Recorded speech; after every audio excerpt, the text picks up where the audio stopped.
వాటిలో మనస్తత్వం బయటికి నార్మల్ పబ్లిక్ కూడా అర్థమైపోతుందండి.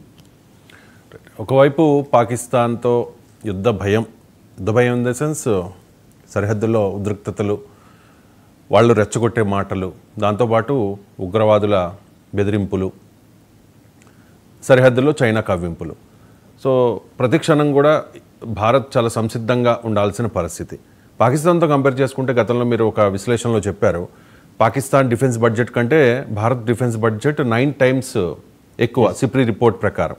ఇప్పుడు already 6.81 lakh crores Bharat defence budget, ఇంకొక 50,000 crores అలాట్ చేసినట్టుగా వార్తలు వస్తున్నాయి. కేంద్ర ప్రభుత్వం దీనికి నిర్ణయం తీసుకుందంట. ఎందుకు ఈ నిర్ణయం తీసుకోవడం?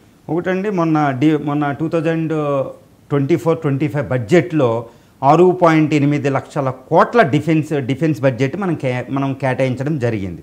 ఇది సిప్రీ రిపోర్ట్ ప్రకారం ఏంటంటే 4వ స్థానం, ప్రపంచంలో 4వ స్థానం. $86 బిలియన్ డిఫెన్స్ బడ్జెట్లో ప్రపంచంలో 4వ స్థానం.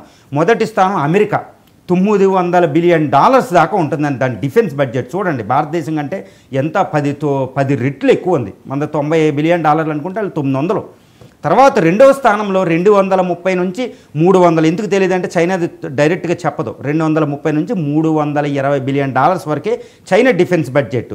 మనకంటే ఎంత ఉందండి? 4 రెట్లు దాకా ఉంది, 5 రెట్లు దాకా ఉంది అది దాని డిఫెన్స్ బడ్జెట్. ఇక 3వ స్థానం రష్యా ఉంది, ఎందుకంటే యుద్ధం జరుగుతుంది కాబట్టి. అంతకుముందు 3వ స్థానం మనం ఉండేది భారత్.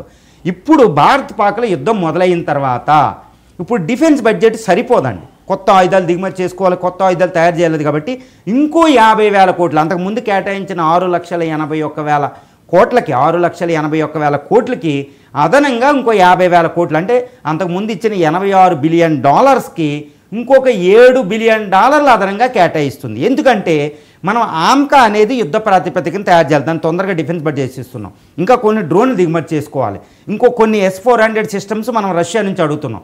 తర్వాత సుమారు 120 మీడియం కంబాట్ ఎయిర్ క్రాఫ్ట్స్ని దిగుమతి చేసుకుంటుంది. ఒక డిఫెన్స్ కాంట్రాక్ట్ సైన్ చేయబోతుంది, అది రష్యాతో కానీ అమెరికాతో కానీ మళ్ళీ ఫ్రాన్స్తో కానీ, ఈ 3 తర్వాత యూరో ఫైటర్ అని యూరోపియన్ యూనియన్, ఈ 4 కంపెనీలు ఏదో ఒక దేశం కంపెనీలతో కానీ మనం డిఫెన్స్ ఒక అతిపెద్ద వైమానిక కాంట్రాక్ట్ చేసుకోబోతున్నాం. దానికి అడ్వాన్స్ పేమెంట్ ఇవ్వాలన్నమాట.